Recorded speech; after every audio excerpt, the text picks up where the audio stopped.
மீடியாக்கள் எப்படி இருக்குதுன்னா ஒரு சிலரை டார்கெட் பண்ணி நடந்துட்டு இருக்குது அப்படிங்கிற மாதிரி பேசுவார். உண்மையாலுமே அந்த செய்தியை பார்க்கின்ற பொழுது நம்மளுடைய அரசியலமைப்பு சட்டம் எல்லை மீறி எல்லாத்துக்குமே வந்து ஒரு அளவுக்கு அதிகமான உரிமையை கொடுத்துருச்சோ அப்படிங்கிற ஒரு மனக்குள்ளார ஒரு பெயின் இருக்கு. அந்த பொய்யானது உண்மை அப்படிங்கிற ஒரு கட்டத்துக்கு அது உண்மையா இருக்குமா அப்படிங்கிற ஒரு கட்டத்துக்கு மக்களுடைய மனசுல வந்து ஆனா இல்லாத பேசுவானா, நெருப்பு இல்லாம புகையுமா அப்படிங்கிற மாதிரி. யார் அந்த தொழிலதிபர் அப்படின்னு கேட்டிருந்தார். சரி, யாராதான் இருக்கட்டும், இப்படி சித்தரித்து அப்படின்னு நினைச்சு பாருங்க இந்த பத்திரிகையோட நிலைமைய.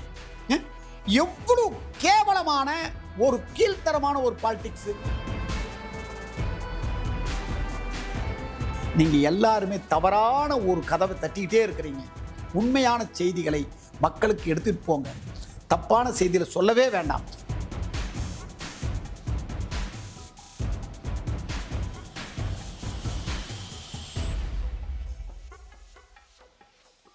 வணக்கம். நிலையான, உண்மையான, நேர்மையான, சமநிலையான அரசியல் மற்றும் தேர்தல் களம் பற்றிய செய்திகளை உடனுக்குடன் தாங்கள் அனைவரும் அறிந்து கொள்ள வாய்ஸ் ஆஃப் த பாலிடிக்ஸ் சேனலை சப்ஸ்கிரைப் செய்து கொள்ளவும். வாழ்க தமிழ்!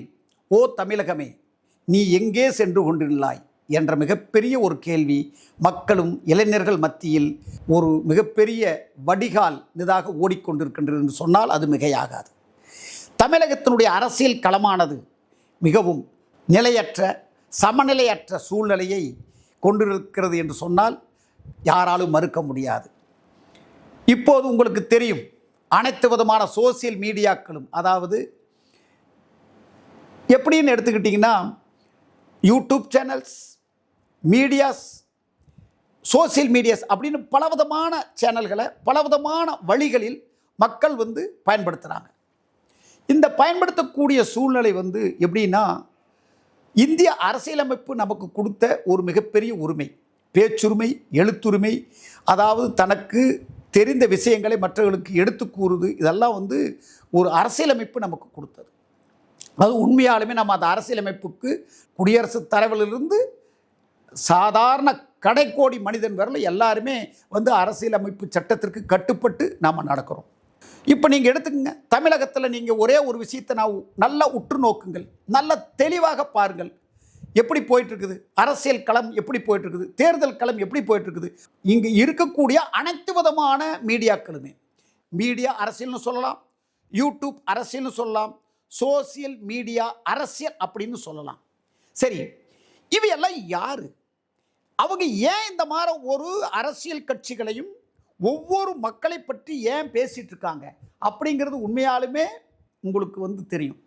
இன்னைக்கு எல்லா வீட்லேயும் வந்து பேப்பர் படிக்கிறதே குறைஞ்சிருச்சு. எல்லாருமே யார் பார்க்குறோம்? கையில் வந்து மொபைல் இருக்குது. அது அந்த மொபைல் எப்படிப்பட்ட மொபைல்? அனைத்து விதமான செய்திகளை மட்டுமில்லை, உலகமே தன்னுடைய கைக்குள்ள, அதாவது உள்ளங்கை நெல்லிக்கனி அப்படின்னு ஒரு வார்த்தை சொல்லுவோம். அதுக்கு இப்போ என்ன அப்படின்னா, இந்த மீடியானுடைய மொபைல் தான் அந்த உள்ளங்கை நெல்லிக்கனின்னே சொல்லலாம். அப்படித்தான் நம்ம கையில் இருக்குது. இப்போது அமெரிக்காவை பற்றி தெரிந்து கொள்ள வேண்டும் என்றால் ஒரு செகண்டில் தெரிஞ்சுக்கலாம். ஆனால் இன்னைக்கு நல்லா திரும்பி பாருங்க, நல்ல யோசனை பண்ணி பாருங்க. படித்தவர்கள், மெத்த படித்தவர்கள், மிகவும் வந்து உயர்ந்த ஸ்தானத்தில், அதாவது ஐஏஎஸ், ஐபிஎஸ், இன்னும் வந்து ரிட்டையர்டு எல்லா பொசிஷன் இருக்கிறவங்களும் எல்லாருமே மொபைல் அப்படிங்கிறத டேபு ஏதோ அதாவது சோசியல் மீடியாவில் மூழ்கி இருக்கக்கூடிய சூழ்நிலைகள். எது வேணாலும் கிடைக்கும். அதாவது வந்து ஒரு குப்பையில் கிளறுனா என்னென்னலாம் கிடைக்குமோ, குப்பையில் என்ன இருக்கும்? நாம் குப்பையை நினைப்போம், ஆனால் அது குப்பையில் மிகப்பெரிய ஒரு வைரம் அப்படிங்கிறது அது வந்து கிளற போது தெரியும். அவ்வளோ விஷயங்கள் குப்பைக்குள்ளே இருக்குது. அதே மாதிரி தான் ஒரு மொபைலை எடுத்துக்கிட்டு ஒவ்வொருத்தரும் அதை வந்து பல வழிகளில், அது வந்து நல்லதும் இருக்குது, கெட்டது இருக்குது, எல்லா விஷயமும் இருக்குது. அதை மொபைல் எல்லாம் வந்து எப்படி யூஸ் பண்ணுறதுன்னு சொல்லி கூட ஒரு அவேர்னஸ் கேம்ப்பு, மோட்டிவேட்டர் ஸ்பீச்சு எல்லாருமே பல வழியில் கொடுத்துட்ருக்காங்க. ஆனால் இந்த இடைப்பட்ட இதில் என்னடா இவர் வந்து சம்மதம் இல்லாத பேசுகிறான்னு நினைக்காதீங்க. சம்மதத்தோடு நான் கூட்ட சொல்லிட்டு இருக்கேன். இந்த மீடியாக்கள் என்ன செய்து, ஒரு தனிப்பட்ட நபரை விமர்சிப்பது.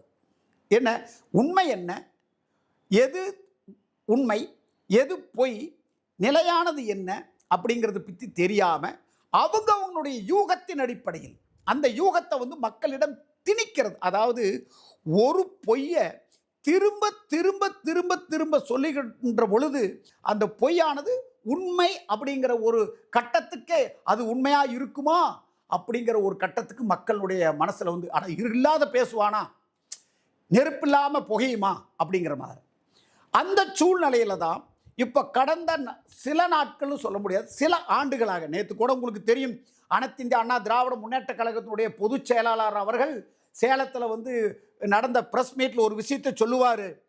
உண்மையாலுமே நான் வெட்கப்படுகிறேன் என்று ஒரு வார்த்தை சொல்லுவார். எப்படி வெட்கப்படுறார் அப்படின்னா, அதாவது மீடியாக்கள் தன்னுடைய ஒரு பொது வெளியில் வந்து ஒரு பப்ளிக் ஒர்க் பண்ணக்கூடிய அரசு அதிகாரியாக இருந்தாலும் சரி, அரசியல்வாதியாக இருந்தாலும் சரி, அவங்களால எதையுமே மூவ் பண்ண முடியல. அதாவது பாத்ரூம் போகிறதுனா கூட சொல்லிட்டு தான் போகணும். அதுவும் பாத்ரூம் தனியாக போகிறாங்களா இல்லை கூட யாராவது வராங்களா அப்படிங்கிற அளவு சொல்லிட்டு போக வேண்டிய சூழ்நிலை இருக்குது. அதுவும் மீடியாக்கள் எப்படி இருக்குதுன்னா, ஒரு சிலரை டார்கெட் பண்ணி நடந்துகிட்டு இருக்குது அப்படிங்கிற மாதிரி பேசுவார். உண்மையாலுமே அந்த செய்தியை பார்க்கின்ற பொழுது நம்மளுடைய அரசியலமைப்பு சட்டம் எல்லை மீறி எல்லாத்துக்குமே வந்து ஒரு கொடுத்துருச்சோ, அதாவது அளவுக்கு அதிகமான உரிமையை கொடுத்துருச்சோ அப்படிங்கிற ஒரு மனக்குள்ளார ஒரு பெயின் இருக்கு. அனைத்து இந்த அண்ணா திராவிட முன்னேற்ற கழகத்தினுடைய பொதுச் செயலாளர் எடப்பாடியார் அவர்கள் டெல்லி பயணம் போறார். என்ன பயணம், எதற்காக போனார்? நம்மளுடைய தமிழகத்தைச் சேர்ந்த, அது முக்கியமாக கொங்கு மண்டலத்தில் சேர்ந்த சிபி ராதாகிருஷ்ணன் அவர்கள் இந்திய நாட்டினுடைய துணை குடியரசுத் தலைவராக தேர்தலில் வெற்றி பெற்றார்.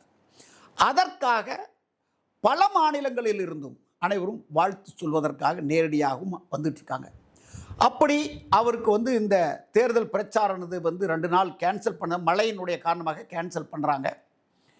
பட் அவர் இட் மேபி எனி காரணங்களுக்காக கேன்சல் ஆகுது. உடனே அந்த சூழ்நிலையை பயன்படுத்தி டெல்லி போகிறாரு. டெல்லி போகிறபோது கூட மாநிலங்களவை மற்றும் மூத்த அமைச்சர்கள் அனைவரும் கூட போகிறாங்க. போயிட்டு அவர் வந்து உடனே துணை குடியரசுத் தலைவர் அவர்களை மரியாதை நிமிடம் பார்த்து வாழ்த்துக்களை சொல்லிட்டு வராங்க. பின்னிட்டு அவங்க என்ன பண்ணுறாங்கன்னா, அமித்ஷாவை பார்ப்பதற்காக உள்துறை அமைச்சர் மாண்புமிகு அமித்ஷா அவர்களை பார்ப்பதற்காகவும் செல்கிறார்கள். கூட அதே மாநிலங்களவை உறுப்பினர்கள் மற்றும் மூத்த அமைச்சர்கள், மூத்த கழகத்தைச் சேர்ந்த நண்பர்கள் எல்லாருமே போகிறாங்க. இது ஒன்றும் உண்மையிலேயே இது ஒன்றும் கண்கட்டி வித்தையில் யாரையும் கண்ணை மூடிட்டு இல்லை. சரி, அவர் எந்த காரில் வேணாலும் போகட்டும், அதாவது அவர் போயிருக்கிறார், அவரை பார்க்கறதுக்கு போகிறாருங்கிறது மறைக்கப்படவில்லை. அதே சமயம் நான் வந்து சிபி ராதாகிருஷ்ணன் அவர்களை பார்ப்பதற்கு போனேன் அப்படின்னு சொல்லிட்டாரு, கூட அமித்ஷாவை பார்க்கறதுக்கு போகலின்னு சொல்லிட்டு மடி கூட அவர் பிளான் பண்ணியிருக்கலாம் இல்லை. ஏன்னா அமித்ஷா வந்து அவர் வந்து உள்துறை அமைச்சர் அவர்கள் வந்து சிபி ராதாகிருஷ்ணன் அவர்களுக்கு வந்து துணை குடியரசுத் தலைவர்களுக்கு வந்து கண்டிப்பாக அப்பாயின்மெண்ட் போட்டுட்டாங்க. அதே சமயம் வந்து அமித்ஷாவுக்கும் போட்டிருக்கலாம், முயற்சித்திருக்கலாம். மதிப்பிற்குரிய அமித்ஷா அவர்கள் பிஸியான ஷெட்யூல் இருந்திருக்கலாம். அப்போ அவரை பார்ப்பதற்குண்டான ஒரு சூழ்நிலை கிடைக்குமா கிடைக்காதா அப்படின்னு கூட இருந்திருக்கலாம். கடைசி நிமிஷத்தில் கன்ஃபார்ம் ஆன முன்னாடி அமித்ஷா பார்ப்பதற்கு போகலான்னு கிளம்பியிருக்கலாம். இது எல்லாம் வந்து ஒரு இடத்திற்கு போகின்ற பொழுது உடனடியாக சில திருப்பங்கள் ஏற்படலாம். அப்படி ஏதோ ஒரு வழியில் அவர் போயிருக்கலாம். இது எல்லாம் ஒரு பெரிய செய்தியா? சரி, அவர் உள்ளே போனார். உள்ளே போய் என்ன பேசினார் அப்படிங்கிறத யார் வந்து வெளியில் சொல்லணும்? ஒன்று மரியாதைக்குரிய அனைத்து இந்திய அண்ணா திராவிட முன்னேற்ற கழகத்துடைய பொதுச் செயலாளர் அவர்கள் சொல்லலாம். அதற்கு அடுத்தது யார் சொல்லலாம்? மாண்புமிகு மத்திய அமைச்சர் அவர் வந்து அமித்ஷா அவர்கள் வந்து வெளியில் வந்து நாங்கள் இதுதான் பேசணும்னு சொல்லலாம், அல்லது சொல்லாதையுமே விடலாம். ரைட்டா? ஆனால் அப்படி சொல்லப்பட்டால் மக்களுக்கு தேவையான கருத்துக்கள் சொல்ல வேண்டிய நிர்பந்தம் இருந்தால் சொல்லி மக்களுக்கு சொல்ல வேண்டும் என்று இருந்தால் கண்டிப்பாக அது சொல்லணும். ஆனால் அது தேவை இல்லை அப்படின்னு தான் சொல்லாத கூட விடலாம்.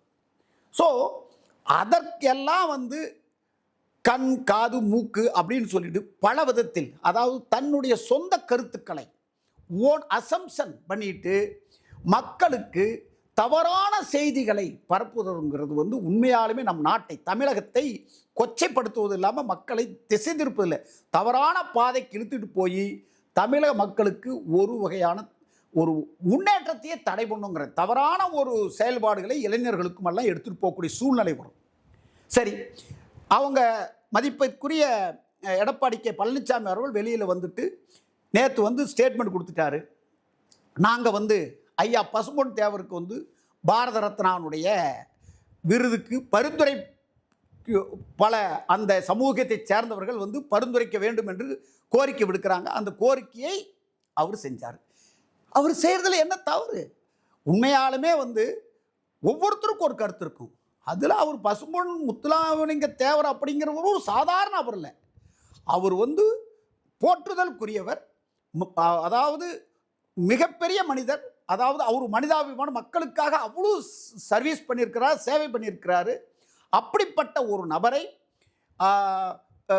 எங்களுக்கு வந்து ரெக்கமெண்ட் பண்ணுங்க, அவருக்கு பாரத ரத்னா பரிந்துரை பண்ணால் அவருடைய உண்மையாலுமே அவருக்கு செய்வது அனைத்து சமூகத்துக்கும் வந்து ஒரு நல்ல பெருமையாக இருக்கும் மக்களுக்கு அப்படின்னு சொல்லி கேட்குற போது, அதை பரிந்துரைக்கும் இடத்தில் அவர் இருப்பதால் அவரை பரிந்துரைக்க சொல்லி கேட்குறாங்க. அதில் என்னப்பா தவறு இருக்குது? அதில் ஒரு சிலர் மிஸ்டர் டிடி தினகரன் அவர்களுமே வந்து நிறைய கமெண்ட் சொல்கிறாரு. அவருக்கு அதில் என்ன வலிக்குதுன்னு தெரியல, எங்கே வலிக்குதுன்னு தெரியல. ஸோ அது ஒரு பாயிண்ட்டு. அதற்கு அடுத்தது அவர் என்னென்னா மற்ற விஷயங்கள் வந்து அரசியல் சம்மந்தமாக பிரச்சாரங்கள் எப்படி போயிட்டுருக்குது, நல்லபடியாக போயிட்டுருக்குது கேட்டாங்க. அதுக்கு வந்து உடனே நல்லா போயிட்டுருக்குது, நல்லா பண்ணுறீங்க, உன்னை சிறப்பாக பண்ணுங்க அப்படின்னு சொல்லிட்டாங்கிறத கருத்துக்கள் சொல்லியாச்சு. சரி, அதற்கு மேல் என்ன வேண்டும் மீடியாக்களுக்கு? இவர் இவ்வளோதான் விஷயங்கள் சொல்லிட்டாரு, அதற்கு மேல் வேறு எதுவும் பேசவில்லை அப்படின்னு சொல்லியாச்சு. உங்களுக்கு தேவை என்ன? இந்த மீடியாக்களுக்கு பேசுவதற்கும் உங்களுடைய டிஆர்பி ரேட்டை அதிகப்படுத்துவதற்கும் மக்களிடம் செய்திகளை, தவறான செய்திகளையும் தேவையற்ற செய்திகளையும் மக்களுக்கு கொண்டு போய் கொடுக்கறது, இதுதான் மீடியாக்களோட வேலையா? மீடியாக்களுக்கு இது இல்லாமல் எவ்வளோ பெரிய பணிகள் இருக்கிறது. இந்திய திருநாட்டில் பத்திரிகைக்கும் ரைட்டா இந்த மீடியாவுக்கும் இந்திய அரசியலமைப்பு எவ்வளோ அதிகாரத்தை கொடுத்துருக்குது பார்த்தீங்களா? அந்த அதிகாரத்தை நம்ம எவ்வளோ, நீங்கள் பத்திரிகையாளர்களும் மற்ற மீடியாக்களும் எல்லாம் எவ்வளோ விஷயத்தை பேசுகிறோம், என்னெல்லாம் பேசுகிறோம். அந்த அரசாங்கம் எதை செய்யவில்லை, இந்த அரசாங்கம் செய்யலை, இந்த மினிஸ்டர் இப்படி பண்ணிட்டாரு, இந்த ஆடியோ இப்படி பண்ணி நிறைய விஷயங்கள் பேப்பர்லெல்லாம் வந்துட்டுருக்கு. நீங்கள் அது மாதிரி ஏதாச்சும் விஷயங்களை எடுத்து ஒவ்வொரு டிஸ்ட்ரிக்டாக உங்களுடைய சர்வே எடுத்து என்னென்ன தவறுகள் வந்து நடந்திருக்குது, அந்த தவறுகளை எக்ஸ்போஸ் பண்ணி மக்களுக்கு ஒரு நன்மை செஞ்சு நாட்டை வந்து அடுத்த கட்டத்துக்கு முன்னேற்றத்துக்கு கொண்டுட்டு போகிறதுக்கு இந்த மீடியா உதவி பண்ணலாமே. ஆனால் மீடியா ட்ரையல் அப்படின்னு சொல்லிட்டு இன்னொன்று இருக்குது. என்னென்னா, ஒரு கொலை நடந்துருது அல்லது மிகப்பெரிய சம்பவம் நடந்துருது, அதுக்கு முன்னாடியே நாம் வந்து அது வந்து சுப்ரீம் கோர்ட்டில் இந்த மீடியா ட்ரையலுங்கிறது வந்து கேஸே நடந்துருக்குது, பல கேஸு, ஒரு கேஸ் ரெண்டு இல்லை. அதை என்ன பண்ணுறீங்க, அந்த வழக்கை பற்றி யார் கொலையாளி, எப்படி பண்ணார், எங்கிருந்து தப்பிச்சார் அப்படின்னு அதை பண்ணி பல வதியில் அந்த ஒரு சில ஆட்களை, தவறு செய்யாதவர்களை கூட ரைட்டா அவன்தான் கிரிமினல் அப்படின்னு சொல்லி, அவன்தான் குற்றவாளின்னு சொல்லி முடிவு செய்யப்பட்ட பல வழக்குகள் வந்து மக்கள் மத்தியில் ஒரு மூளைச்சலவை செய்து அவனை குற்றவாளி ஆக்கியிருக்கிறாங்க. ஆனால் அவன் குற்றவாளி இல்லைன்னு விடுதலையான வழக்குகளும் இருக்கின்றன. இதெல்லாம் நீங்கள் நினச்சி பார்த்தீங்கன்னா எப்படி இருக்கும்? இதெல்லாம் எப்படி நமக்கு உண்மையாலுமே ஒரு நம்மளாம் படித்தவர்கள் ஒரு அசிங்கமாக ஒரு நாம தான் நாட்டை அவேர்னஸ் பண்ணணும். அதாவது இப்போ நான் கூட இந்த மீடியாவில், சோசியல் மீடியாவில் இதை போட போகிறேன். நான் ஒரு தவறான கருத்தை வந்து நான் சொல்லி என்ன போகுது? இப்போ உங்களுக்கு தேவை என்ன? இந்த மீடியாக்களுக்கு என்ன தீனி வேணும்? டிஆர்பி ரேட்டு, உங்களை எல்லோரும் சப்ஸ்கிரைப்ஸ் அதிகப்படுத்துறதுக்காக என்ன வேணும்? ஏற்கனவே முன்னாள் அமைச்சர் செங்கோட்டையன் அவர்கள் அமித்ஷாவையும் நிர்மலா சீதாராமன் அவர்களையும் சந்திச்சுட்டு வந்துட்டாங்க. அவர் சந்திச்சுட்டு உங்களுக்கு தெரியும், ஹரித்வார் போகிறேன், ரிஷிகேஷ் போகிறேன், அதாவது வந்து மன நிம்மதிக்காக போகிறேன் அப்படின்ட்டு வந்து அவர் திரும்பி போனாரா இல்லையாங்கிறது கூட தேவையில்லை. அது திரும்பி நேராக வந்துடுறாரு. வந்துட்டு அவர் பாட்டுக்கு சைலண்டாக அங்கே இருக்கிறார். அவர் வந்து பொறுப்பிலிருந்து விடுவிக்கப்படுகிறார். அவர் பாட்டுக்கு இருந்துட்டுருக்கார். இப்போ உங்களுக்கு என்ன தேவை? நீங்கள் நேரடியாக எடப்பாடி கே பழனிசாமி அவர்கள் அமித்ஷாவை சந்தித்து செங்கோட்டையனை பற்றி பேசப்பட்டதா? ஓபிஎஸ், டிடிவி தினகரன், சசிகலானுடைய ஒருங்கிணைவை பற்றி என்ன முடிவு செய்யப்பட்டது? மற்றும் ஒரு மிகப்பெரிய கேள்வி, அங்கிருந்து பேச்சுவார்த்தை முடித்துவிட்டு வெளியே வந்தவர் தன்னுடைய முகத்தை மூடிக்கொண்டு கர்ச்சீப்பால் மூடிக்கொண்டு வெளியே வந்தார். இதுதான் ட்ரோல். அதாவது எல்லா மீடியாவிலும் ட்ரோல். அதாவது எடப்பாடியார் அவர்கள் அமித்ஷா அவர்களை பார்ப்பதற்கு மூத்த அமைச்சரோடு உள்ள போறாரு. சரி, என்ன பேசுறாருன்னு யாருக்குமே தெரியாது. ஆனால் நாட்டு மக்களுக்கு நலனான விஷயத்தை தான் பேசியிருப்பாங்க. அவரோட சொந்த விஷயத்தை பேச போறாங்க. உங்களுக்கு தெரியும், அவங்க 2 பேரும் கூட்டணி கட்சி. எடப்பாடியாருடைய தலைமையில் என்டிஏ கூட்டணி அமைஞ்சிருக்குது. அதை பற்றி பேசியிருப்பாங்க. எப்படி வேறு கூட்டணியில் யார் வருதுன்னு பேசியிருக்கலாம். பலதரப்பட்ட விஷயங்கள் இருக்கலாம். எப்படி நம்ம அனைத்து தொகுதியில் வெற்றி அடைவது எப்படின்னு கூட பேசியிருக்கலாம். ஆனால் பத்திரிகையாளர் அண்டு அரசியல் விமர்சகர் மிஸ்டர் மணியன் அவர்கள் சார் சொன்னார், யார் அந்த தொழிலதிபர் அப்படின்னு கேட்டிருந்தார்.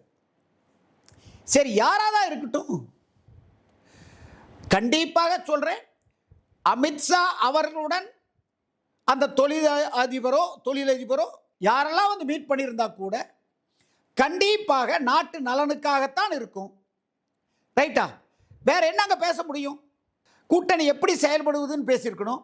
சரி, அந்த தொழிலதிபருங்கிறவர் ஒரு அவர்னால ஏதாச்சும் ஒரு எலெக்ஷனுக்காக ஒர்க்குக்காக இருக்கலாம், ஏதோ ஒரு விதத்தில் இருக்கலாமே.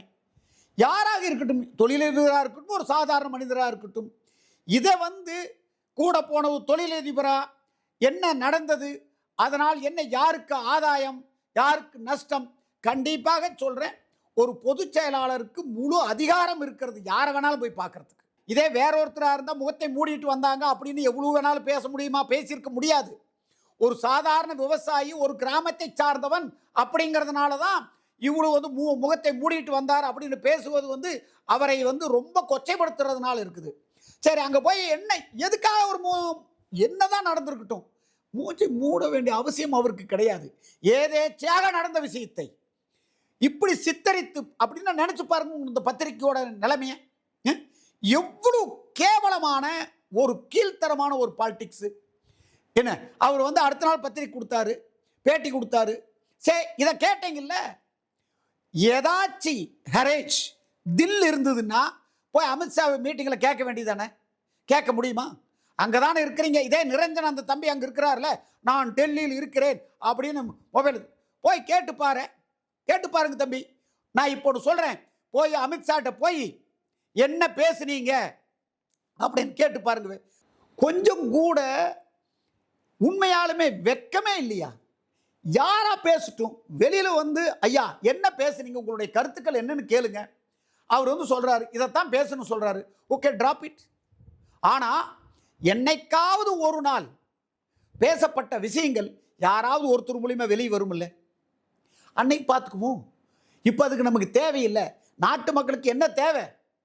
சிறந்த முதலமைச்சர் தேவை, நல்ல நிர்வாகம் தேவை, நாட்டு மக்களுக்கு நல்ல கல்வி தேவை, குழந்தைகள் சிறப்பான கல்வி பெற்று நல்ல இடத்துக்கு போகணும், நாட்டு மக்களுடைய ஏழை எளிய மக்களுக்கு மருத்துவம், சிறந்த மருத்துவம் தேவை, விவசாயிகள் விவசாயம் செய்வதற்கு தண்ணீர் தேவை, அந்த தண்ணீரை எவ்வாறு விவசாயிகளுக்கு கொடுப்பது அப்படிங்கிறத யோசனை பண்ணணும்.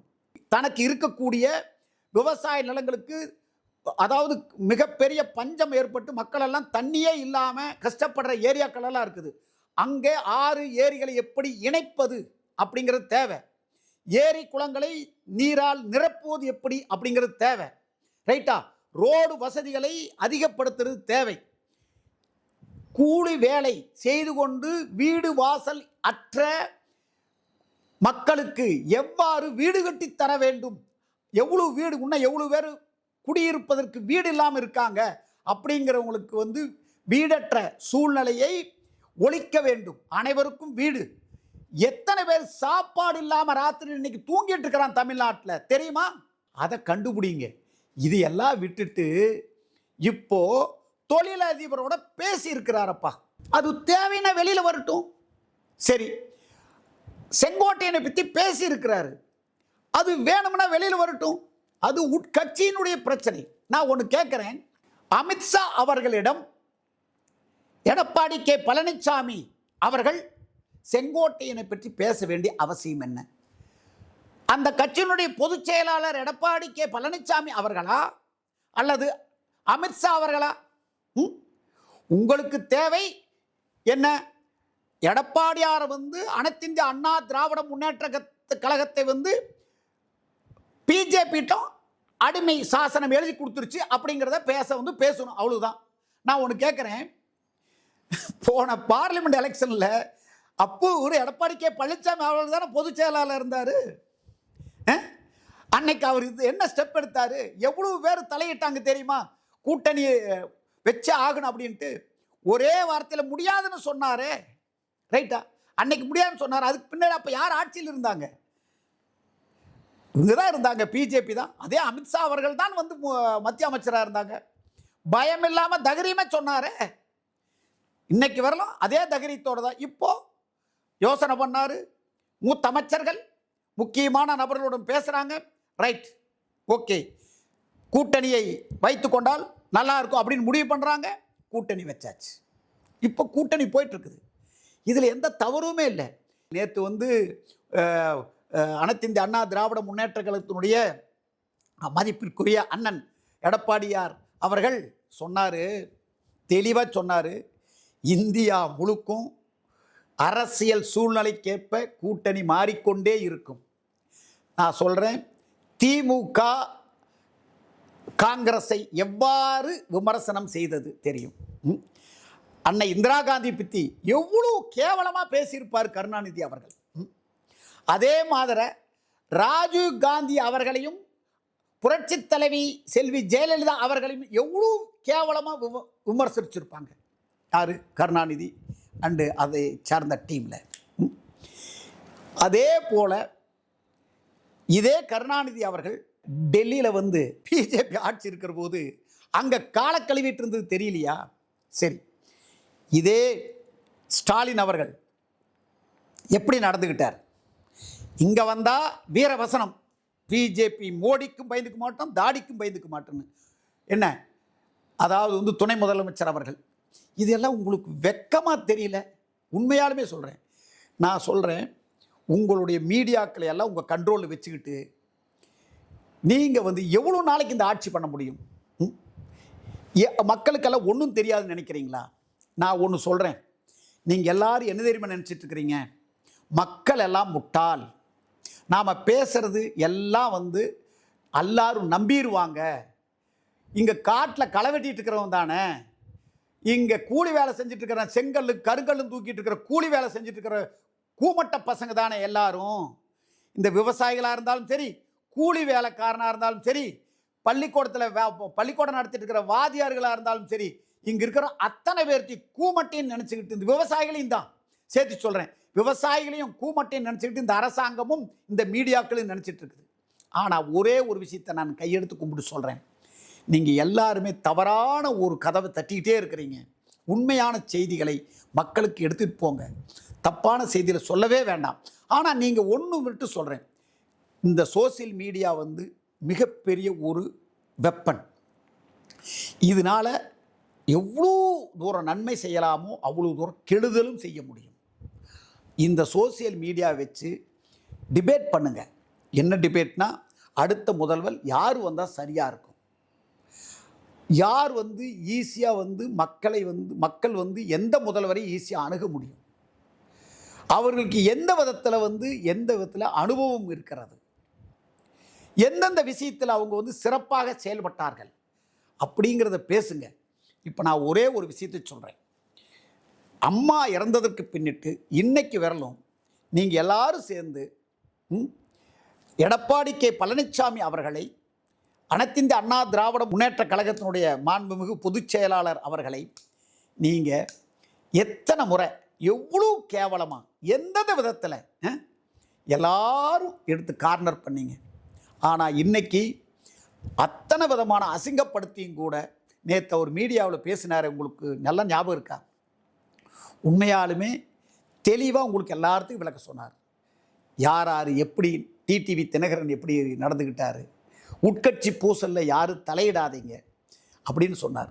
எந்த கட்சிக்கு அதாவது ஏற்கனவே சொல்லியிருக்கிறார், கூட்டணி வைப்பதற்கு முன்பே தெளிவாக விளக்கமாக சொல்லிட்டார். என்ன சொன்னார்? நாங்கள் யாரும் எங்களுடைய கூட்டணி, அதாவது கூட்டணியில் இருக்கின்ற பொழுது உட்கட்சியில் எங்களுடைய கட்சியினுடைய விஷயத்தில் நீங்கள் தலையிட வேண்டாங்க, நாங்கள் உங்கள் இதில் தலையிடலை. எடப்பாடியார் என்னைக்காவது உங்களுடைய உட்கட்சியில் தலையிடுறாரா? இப்போது அதாவது துணை முதலமைச்சர் இருக்கிறாரே, அவர் துணை முதலமைச்சர் ஆனதுனால உங்கள் கட்சியில் எவ்வளோ பெரிய மனக்குமுறல் இருக்குது சீனியர் மெம்பர்ஸ்க்கெல்லாம். அண்ணன் துரைமுருகனுக்கு நினச்சி பாருங்கள், நேர் அண்ணனை நினச்சி பாருங்கள், நீங்கள் எல்லாத்தையும் நினச்சி பாருங்கள், இன்னும் அன்பு சகோதரர் ராஜாவை நினச்சி பாருங்கள். நீங்கள் எல்லோரும் கட்சி நடத்துகிறீங்களா? ஒரு கட்சியாது. நான் பொழுதுனிக்கு திரும்ப திரும்ப சொல்கிறேன், நீங்கள் குடும்ப அரசியல் பண்ணுங்கள், நீங்கள் குடும்பமாக நீங்கள் வாங்க, அதாவது இன்பநிதி வரட்டும், அவருடைய பையன் வரட்டும், அது இல்லைன்னு நாங்கள் தலையிடுறதுக்கு சரியாகவே இல்லை. மக்களுக்கு சிறந்த ஆட்சியை கொடுப்பதற்கு வேண்டும் அப்படிங்கிறது மட்டும்தான் ஒரே குறிக்கோள் எடப்பாடியார். அவருடைய வேலை என்ன செஞ்சிட்ருக்கார்? எல்லார்த்தாட்டு பொதுச் செயலாளர் ஆகிட்டு ஒன்றும் உட்கார்ந்துக்கிட்டு ஒன்றும் அவர் ஒன்றும் அதிகாரம் பண்ணிட்டு இல்லை, ஒவ்வொரு மக்களையும் சந்திச்சிட்டு இருக்கார். 153 இன்னையோட 154 55 தொகுதிக்கு போகிறார் இன்னைக்கு சேர்த்தி.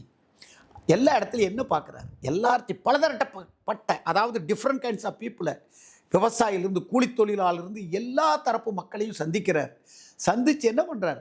அவங்க சொல்லக்கூடிய கருத்துக்களை கேட்டுக்கிறார், அதை உள்வாங்கிக்கிறார். அதை உள்வாங்கிட்டு அதை எப்படி செட்டில் பண்ண சொல்லி மீட்டிங்கில் பேசுகிறார்.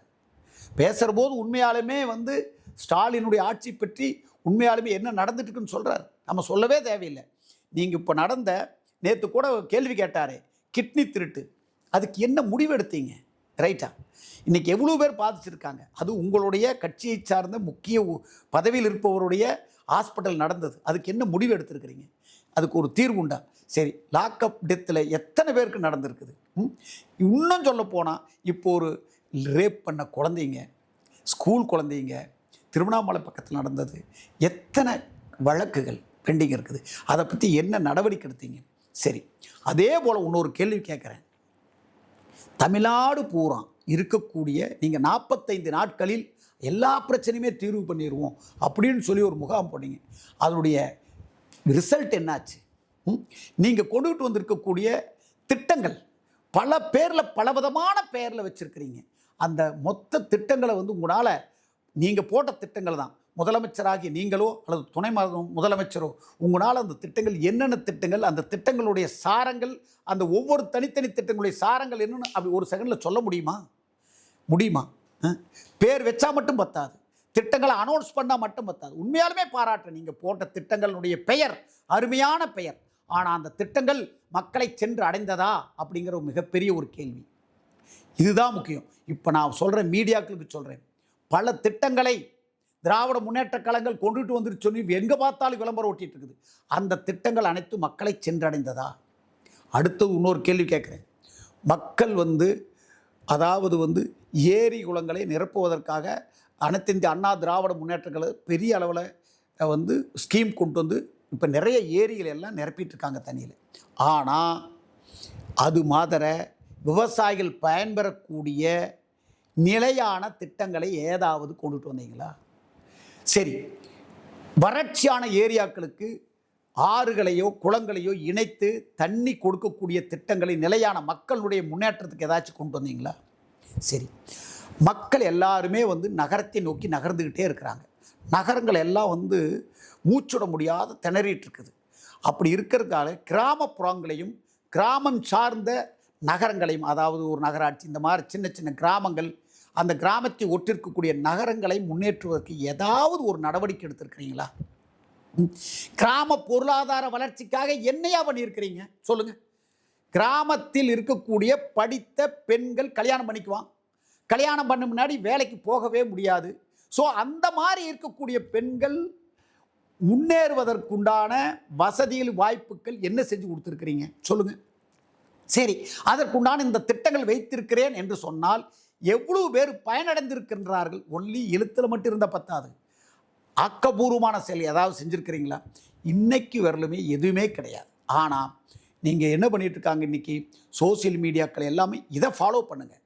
அதை விட்டுட்டு ஒரு தனிப்பட்ட நபரை எனக்கு தெரிய நான் இதுவரையிலும் பார்த்த இந்த 2 நாட்களில் மட்டும் நான் பார்த்த சோசியல் மீடியாவில் ட்ரோலிங் ஆகிட்டு இருக்கிறது ஒரே ஒரு விஷயம். இன்றைக்கி மட்டும் இல்லை, பல மீடியாக்கள் ஓப்பன் பண்ணால் நீங்கள் பேசப்படுவது அனைத்து இந்திய அண்ணா திராவிட முன்னேற்ற கழகத்தை மட்டும்தான் நீங்கள் பேசிகிட்டு இருக்கிறீங்க.